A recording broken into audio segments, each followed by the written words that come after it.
Imagine a world without clean water, food, fertile soils, clothes. It's the most important asset on Earth. Hello, I'm Esther Peeters. I'm product manager at LandLife. Today we're going to talk about biodiversity. So let's get started.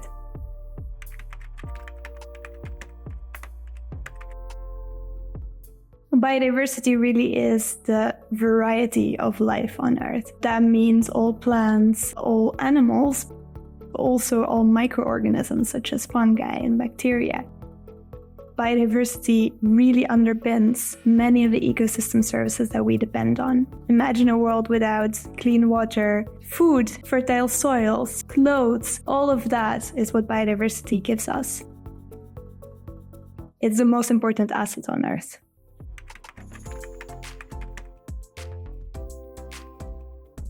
We all depend on nature.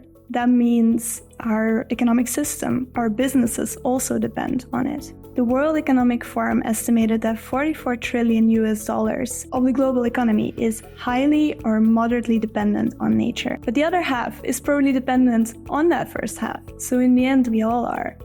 Clean water, materials, land, all of these things a company uses, it comes from somewhere. It comes from nature. It's mind-boggling when you think the effect that nature has on businesses. Or is it just a fundamental truth that we forgot somewhere along the way?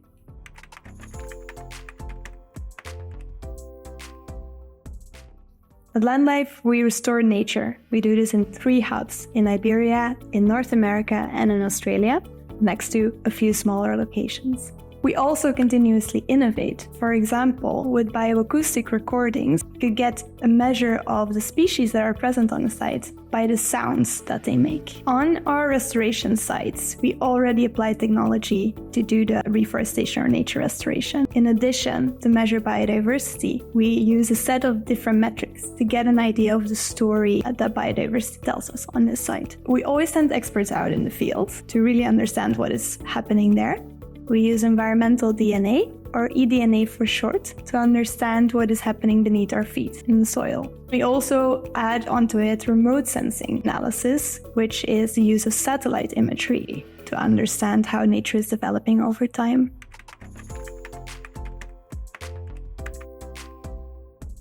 A tree sequesters carbon, but it does so much more than that.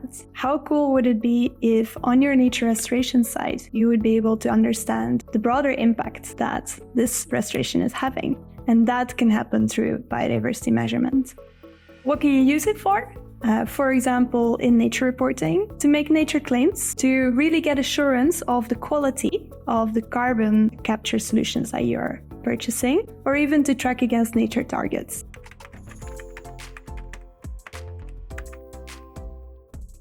First step is to build transparency around the impacts that you're having, positive and negative. This will help your decision making and your strategy, as you have a much better view on the risks that you're actually running. Then the mitigation hierarchy is a useful tool for companies to understand what to do with negative impacts. If you are first looking at avoiding and minimizing, but cannot do that, there might be an option to restore sites that are no longer being used, or parts of sites that you're not using right now. Next, you can counterbalance the effects that you cannot avoid because the way your business is run, and you can contribute to nature beyond it. If your company has a carbon strategy and has been investing in a high-quality, nature-based solution to sequester carbon, chances are that you are already investing in biodiversity and thereby reducing your impact.